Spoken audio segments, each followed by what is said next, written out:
Olá, tudo bem? Seja bem-vindo aí a mais um vídeo do canal Mente Teológica. No vídeo de hoje nós vamos estar aí dando continuidade à história da Bíblia, parte 2, né? Então nós falamos aí no primeiro vídeo qual era o tipo de material, né? E como se originou a escrita da Bíblia Sagrada, qual era o tipo de material que era utilizado, quais os processos aí que ela passou até chegar aí nos dias de hoje. E hoje nós queremos falar aí, eu acredito que serão também, haverá mais um vídeo sobre esse assunto, porque eu vou falar aí sobre o canon da Bíblia Sagrada, como se fechou o canon da Bíblia Sagrada, como se formou, né, o canon da Bíblia Sagrada, e é importante nós entendermos isso. Mas afinal aí, você sabe o que é a palavra canon, o que ela significa? Antes de eu te responder, eu te peço aí que você deixe o seu like, se inscreva no canal, ative o sininho para receber as novas notificações aí todos os dias, né? Nós estaremos postando vídeo de segunda a sábado e você vai poder estar acompanhando aí. Você que gosta desse tipo de conteúdo bíblico e histórico, né, da Bíblia Sagrada, eu peço a você compartilhar aí com seus amigos, se inscrever, curtir o nosso canal e fazer parte da nossa comunidade, tá bom? Então, para nós entendermos um pouquinho melhor, a palavra canon aí, ela significa vara de medir, né, ou régua de medir. Então, ela deriva-se dessa palavra, significa vara de medir, régua de medir, e com isso vêm as regras, né, para se determinar o que era inspiração divina e o que não era inspiração divina para a formação dos livros da Bíblia Sagrada. Então, 66 livros, né, da Bíblia Sagrada foram determinados como inspiração divina, eram feitas todas, atendiam a todas as regras, né, colocadas pelos estudiosos e pelos sábios. Então elas atendiam essas regras aí e eles tinham à disposição aí tudo aquilo que era necessário para se chegar à autenticidade e à veracidade da Bíblia Sagrada, toda ela inspirada por Deus. Eram usadas testemunhas e tudo mais que era reunido, né, para que isso fosse trazido aí a verdade, a veracidade dos textos sagrados, tá bom? Então essa é o significado da palavra canon. Muito interessante, porque o canon do Antigo Testamento, que é o primeiro canon que nós vamos falar, ele tinha três canons, tá? Do protestante, tá? O canon protestante, que é o canon que nós conhecemos, o canon católico também, que é registrado na Bíblia Católica, e tinha também o canon hebraico, né? Que é o canon original, que é o primeiro canon feito lá atrás pelos estudiosos e pelos sábios hebreus, né, pelo povo judeu. Então esses três canons aí fazem parte da história da igreja, tá? Nós, os protestantes, seguimos aí o canon hebraico, né, que é o mesmo canon, só que feito de forma diferente, as divisões foram feitas de forma diferente. No canon hebraico, por exemplo, se tem 24 livros, tá? Então os livros aí de crônicas, de 1º e 2º Crônicas, de 1º e 2º Reis, de 1º e 2º Samuel, são integrados em apenas um livro, né? O livro de Esther também, Esther, Jeremias e Lamentações também são integrados em apenas um livro, e isso faz com que diminua a quantidade de livro do canon hebraico, de 39 do nosso para 24, né, do deles. Mas a diferença é apenas isso, o agrupamento, né, dos livros, enquanto o canon protestante ele dividiu de uma forma diferente os livros. O canon hebraico ele só agrupou de uma outra forma os livros, mas a autenticidade, a canonicidade, a veracidade dos livros são as mesmas, tá? Os primeiros aí a fazerem o canon bíblico, né, o canon do Antigo Testamento, eram chamados de soferim. Esses eram homens que dedicavam a sua vida lá, iniciou-se lá com Esdras, tá? Esdras foi o que deu início aí à linhagem de escribas e copistas que definiu o primeiro cânon do Antigo Testamento. Logo após eles, então, vêm os maçoretas, né? Maçoretas aí é um grupo também de escribas que deu continuidade aí a copiar a palavra de Deus, a escrever a palavra de Deus e também autenticar o cânon da Bíblia Sagrada. Maçoreta vem da palavra maçor, tá? Maçor, que é vocalizar. Então, que vem da palavra maçora, tá? Que é tradição oral, que é falar. Então, esse grupo de escribas determinava, escrevia e copiava o cânon bíblico. Então, os soferins e os maçoretas aí eram um grupo que foi escolhido, né, entre o povo judeu, homens de muito entendimento, estudiosos das escrituras sagradas, escribas, né, doutores aí da lei, que foram buscando conhecimento, estudando e passado aí de geração a geração a profissão de escriba, de copista, né, de copiar a Bíblia em seus detalhes, em seus mínimos detalhes, né? Os soferins lá da linhagem de Esdras, eles escreveram a Bíblia, né, no hebraico mais antigo, onde não há vogal, não havia vogal. Já os maçoretas incluíram as vogais, né, aí no texto hebraico do Antigo Testamento, porque a língua estava se perdendo, né? A língua hebraica estava ficando extinta e ultrapassada, né? Estava ficando obsoleta. Então, para que ela não se extinguisse, então o povo os escribas começaram a incluir vogais no idioma hebraico, né? No idioma hebraico, para poder manter aí a língua viva. Então copiavam aí os textos bíblicos na sua originalidade, apenas alterando aí a questão das vogais, colocando os acentos nas palavras, tá?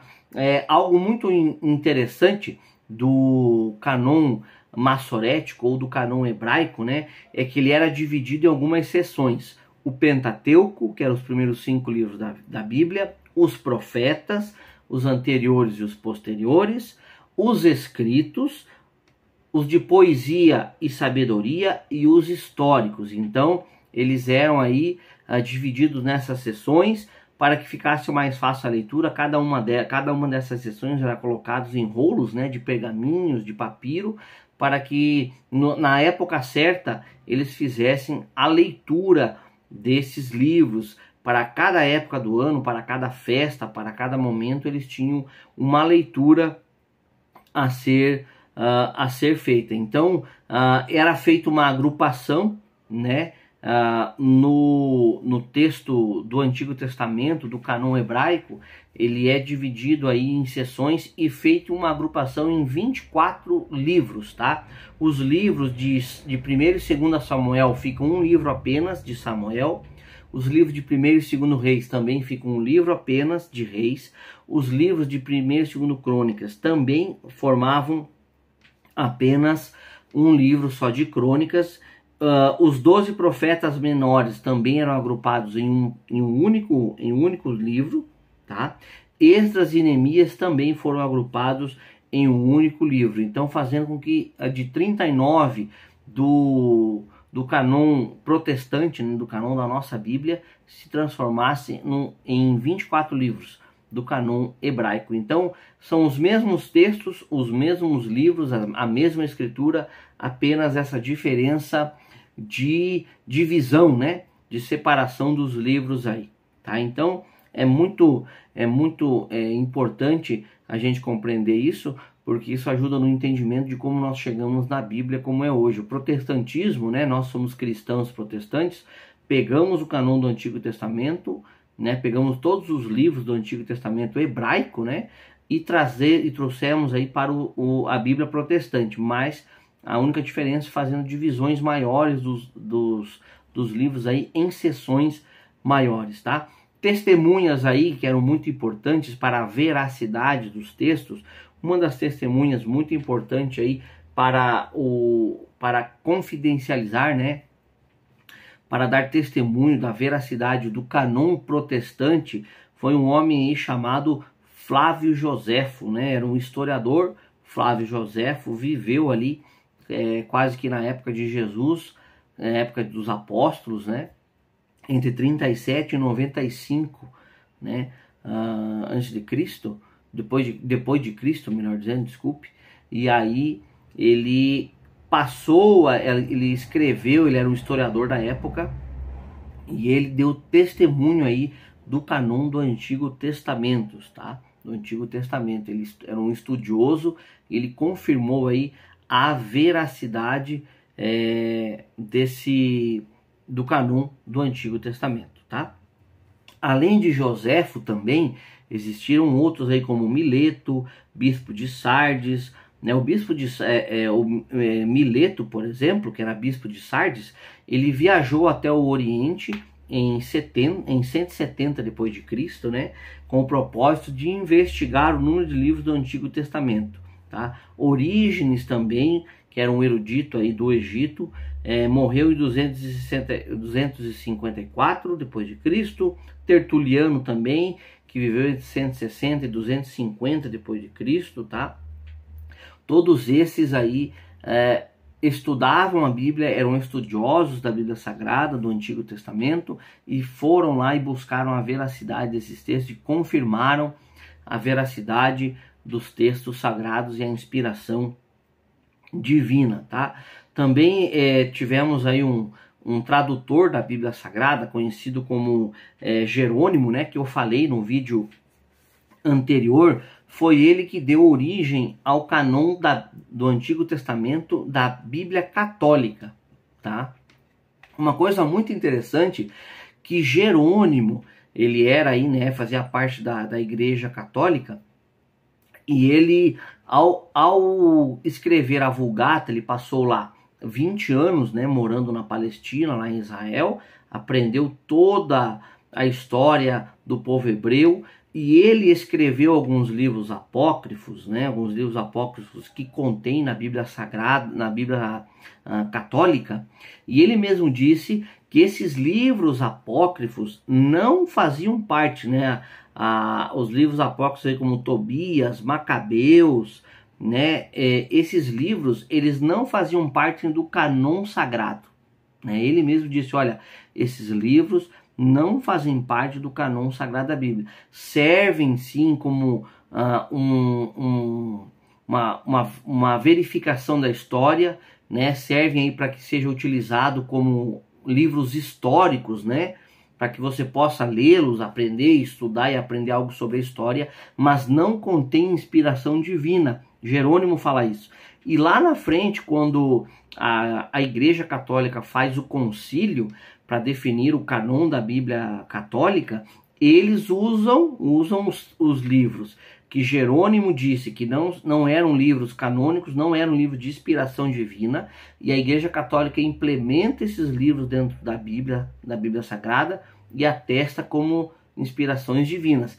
Mesmo que o Jerônimo, que criou a Vulgata, né, a Vulgata Latina, né, que é a Bíblia traduzida para o latim, coloca esse adendo, né, dizendo que os livros apócrifos não contêm inspiração divina, servem para conhecimento, para a história, mas não servem como inspiração divina, e a Igreja Católica colocou aí como inspiração divina aí os livros apócrifos. Então a diferença entre o cânon hebraico e o cânon protestante para o cânon católico da Igreja Católica, da Bíblia Católica, é que lá na Bíblia Católica contém livros históricos, que são livros de coisas que aconteceram também naquela época, né, em que estavam sendo escritos a história da Bíblia Sagrada, mas não continham inspiração divina. Servem para conhecimento, servem para nós aprendermos sobre coisas da época, mas não contém nenhuma inspiração divina. Então a Bíblia protestante retirou novamente esses livros do Antigo Testamento, tá bom? Então isso é muito importante. Outra coisa que confirma, né, a veracidade do cânon hebraico e o cânon protestante é o testemunho de Jesus e dos apóstolos. Jesus e os apóstolos mencionam cerca de 600 vezes as escrituras, a lei e os profetas do Antigo Testamento em suas falas. Então há muitas falas de Jesus dizendo, olha, na lei e os profetas se diziam assim, na escritura está escrito assim. Então isso testifica de que o canon hebraico, de que a Bíblia hebraica do Antigo Testamento, a lei, os profetas, as escrituras, a sabedoria e os históricos são livros verídicos, com inspiração divinas dadas por Deus, porque o próprio Jesus e também os apóstolos fazem menção, né, da Bíblia do Antigo Testamento no Novo Testamento. Fazem 600 menções no Novo Testamento do Antigo Testamento, tanto o hebraico quanto o protestante. E não se faz menção aí dos livros apócrifos, né, contidos aí na Bíblia católica, tá?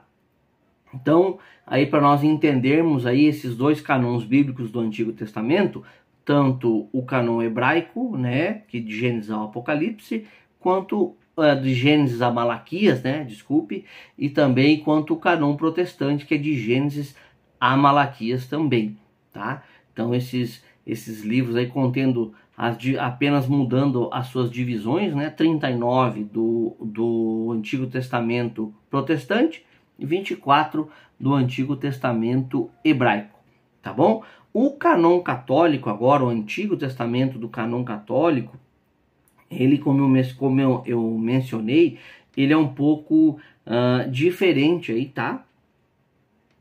Do nosso Antigo Testamento. Ele contém aí um canon católico composto pelos 39 livros encontrados no canon protestantes, acrescidos a Daniel e Esther, e dos livros de Baruque, Carta de Jeremias, 1º e 2º Macabeus, Judite, Tobias, Eclesiásticos e Sabedoria, 3º e 4º Esdras e a Oração de Manassés. São acrescentados aí depois do Novo Testamento. Mas até Eclesiásticos e Sabedorias e 3º e 4º Esdras são os livros acrescentados aí pela Igreja Católica no Antigo Testamento, não sendo comprovada a sua veracidade inspiradas por Deus. Não há testemunho nem bíblico e nem de historiadores da época que confirmem a veracidade desses livros como sendo inspirados por Deus, apenas livros históricos, tá? Apenas livros que contam relatos históricos, sem tendo uma inspiração divina, tá? Eles originam-se aí da Vulgata Latina, né, que é de Jerônimo, tá? E a Vulgata Latina, ela vem aí da Septuaginta, né, como eu falei aí no outro livro também, sobre uma das traduções, né, da Bíblia Sagrada, que foi traduzida aí da Torá, né, da Bíblia hebraica, foi traduzida para a linguagem grega, tá? A Septuaginta, então, é a tradução dos livros judaicos para o grego, feita possivelmente durante o reinado de Ptolomeu Filadelfo, tá? Entre 285 e 245 a.C., tá? Ou até meados do 1º século a.C. Então foi feita essa tradução para a Biblioteca de Alexandria, tá? Lá no Egito. Então eles traduziram aí do hebraico para o grego, porque existiam muitos descendentes, né, de judeu. Uma parte do povo judeu estava vivendo nessa região do Egito e já tinha se perdido aí a tradição, já estavam perdendo a tradição e o conhecimento hebreu, né, o conhecimento da Bíblia Sagrada na linguagem hebraica, o idioma hebraico estava sendo extinguido. Então, para que isso não acontecesse, eles traduziram a Bíblia Sagrada aí para o grego, né, a Septuaginta. 70 homens judeus, sábios, escribas judeus, traduziram aí a Bíblia Sagrada para o grego aí, tá bom? Formando assim a Septuaginta. Então, isso é muito interessante. E aí, daí que surgiu então com esse compilado, né, entre a Septuaginta e a Vulgata, eles incluíram dentro da Septuaginta, né, a igreja, a partir da Septuaginta foi incluso alguns livros apócrifos que não estavam, né, mais no canon hebraico, né? Os próprios tradutores, né, os próprios escribas ali que traduziram do hebraico para o grego, incluíram aí esses livros apócrifos que lá na frente foram reconhecidos aí pela Igreja Católica como livros com inspiração divina também, tá bom? Então Jerônimo traduz a Vulgata e com isso faz com que a Bíblia Sagrada seja aí difundida, né, pelo mundo, e Jerônimo deixa um alerta aí, e depois que ele morre, mesmo ele deixando o alerta que os livros apócrifos não faziam parte do canon do Antigo Testamento, ele deixa um alerta, deixa esse alerta para a igreja, mas depois que ele morre é feita aí a autenticidade, né, pela Igreja Católica desses livros apócrifos, tá bom? Então, muito interessante essas questões aí do Antigo Testamento. Espero ter te ajudado a compreender um pouquinho mais de como foi criada, né, o canon do Antigo Testamento. E no próximo vídeo aí, nós vamos estar falando aí sobre o canon do Novo Testamento, como ele foi formado, qual foi o concílio que foi formado para que o canon do Novo Testamento fosse aceito, quais os livros que tiveram dificuldade de aceitação também. Nós temos aí quatro livros do Novo Testamento que tiveram dificuldades na sua aceitação, para fazer parte do canon, na sua canonicidade, né? Para que viessem a fazer parte do canon da Bíblia Sagrada aí, do Novo Testamento. Tá bom, meus queridos? Então, espero poder te ajudar. Se você gosta desse tipo de conteúdo, eu peço que você deixe seu comentário, que você deixe sua sugestão, a sua opinião, o que você tem achado do vídeo aí. Deixe o seu like, compartilhe o vídeo e até o próximo vídeo aí sobre o canon do Antigo Testamento, a história da Bíblia. Tá bom? Um abraço e até lá!